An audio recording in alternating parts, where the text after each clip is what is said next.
Abafundi kumaziko emfundo ephakamileyo basiqhwabele isandla isigqibo sokuzinikela kukarhulumente ekubeni aqubisane nezidingo zabafundi emva kwentetho kaMongameli Cyril Ramaphosa ngethuba evula ipalamente ngolwesine. Abafundi bathi eyona miba ingundoqo indawo yokuhlala ezikolweni kunye nokhuseleko. I don't have accommodation. I stay somewhere in Parktown. No one knows where I stay. Eli libali sele liqhelekile kubafundi baseyunivesithi nakwi-TVET College. Omnye umba kungakhuseleki ingakumbi abasetyhini. We don't feel safe really as students.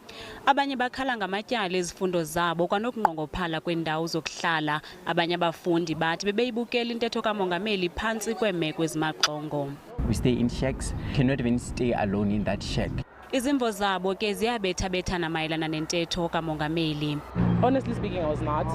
Basically because a lot of students do face financial exclusion at universities and accommodation. It's just something that students had been crying about for a really long time. So I'm just glad that they're doing something about it finally.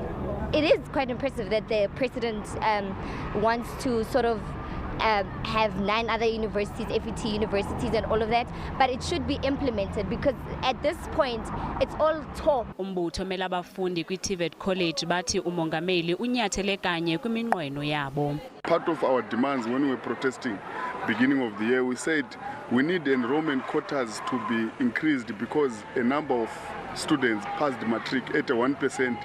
There are no enough spaces for students to start. So the president has spoken exactly what we wanted to hear. Lo mbutho uthi urhulumente kufuneka aqwalasele nomba wokucinywa kwamatyala abafundi.